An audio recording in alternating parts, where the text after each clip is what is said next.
Ahead of the Cobble Classics, we thought that we should sit down and discuss who is the greatest classics rider of all time. Now, we've got a very special guest for you today. This is John. You've heard his voice. Now you can see him on camera. Hi everybody, my name is John Bevan. You might have heard my voice on such classic GCN videos as What is a Criterium and that Tour of Oman stage that got cancelled. Anyway, we're here to talk about the classics. And of course there are some big names that come to the fore when we talk about the greatest classic rider of all time. But then we've also got our personal favourites. So we'd also like to hear from you down in the comments. Just let us know who your favourite classics rider is and why. I'm going to go first, if that's all right with you, John. Of course. Thanks. Well, for me, one of the greatest classics riders of all time has to be Andrei Tchmil, with his victories in Milan-San Remo in 1999, the Tour of Flanders in 2000 and Paris-Roubaix in 1994. He was one of the greatest classics riders at the time that I started to get into cycling, so I guess there's a bit of bias there, but he was the ultimate Belgian classics hardman, even though he was originally from the Soviet Union. I'm also going to have to add Marianne Vos to that list because she is just, full stop, one of the greatest cyclists of all time.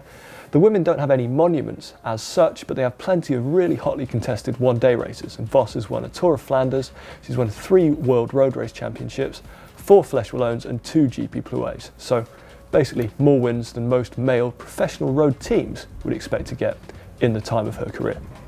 John, what do you reckon? Well, I've got to start with probably the greatest classics rider of this generation at least, Fabian Cancellara. I just like how he's been so consistent for so long. I mean, he won his first monument back in 2006, Paris-Roubaix, and since then he's added 6 more monuments. And I just like the way that he finds the perfect way to win. You know, you look at the 2013 Tour of Flanders, he wins from 20k out on his own, and compare it to 2014 where he outfoxes the little group of 4 at the end. He's just a delight to watch, and that's why he's my favourite classics rider at least, and certainly one of the greats, I think. Well, John, are you going to hedge your bets too? Go on then. I'm going to go back to the 70s and 80s. I'm going to choose a Los Scherifo, Francesco Moser. He won the toughest race on the calendar, Paris-Roubaix, actually 3 years in a row between 1978 and 1980, up against the likes of Henny Kuiper, Roger de Vlamingh. And then in 1984, he goes on to win Milan-San Remo the same year that he wins the Giro d'Italia. I mean, I just don't think there's many riders in history that have been as versatile as Francesco Moser. And maybe he didn't win the Tour of Flanders, but he did win Flèche Wallonne and Ghent-Wevelgem in what was a pretty darn good career. Well, I think we've got 4 pretty good choices there, John. Over to you guys. Favourite classics rider of all time for me has to be Johan, the Lion of Flanders. He was just the best when I was young growing up watching the Cobble Classics. For me, the classics are all about the cobbles, those epic wins in Flanders where I timed him over the last 10k's, and after 6.5 hours he'd average like 50k's an hour, and also those solo breakaways at the end of Paris-Roubaix as well. The only thing was that he had quite a high voice, he didn't sound much like a lion.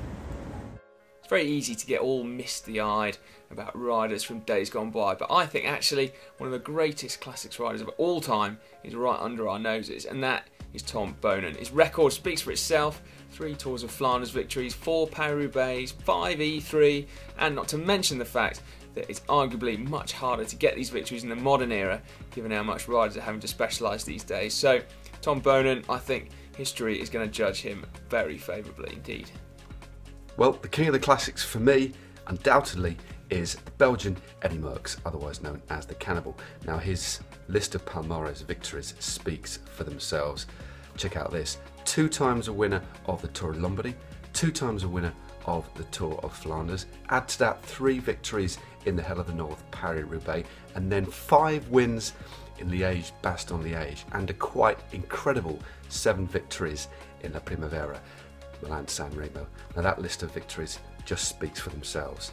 A set of wins that I think will never be surpassed. So there you go, king of the classics for me, undisputed, Eddy Merckx. Well, John, I think we put together a comprehensive yet varied list there. I think so. But if there's anyone that you think we've missed, don't forget to comment below and let us know. And as this is John's first ever appearance on camera for GCN, I think you should give this video a thumbs up. If you want to find out more about what exactly is a monument, then you can click up here. And the cobbles are the defining feature of 2 of the greatest monuments, the Tour of Flanders and the Paris-Roubaix. Click down there to find out how to ride them. And to subscribe to GCN, just click on us. It's absolutely free. And a good decision. Very good decision. do it.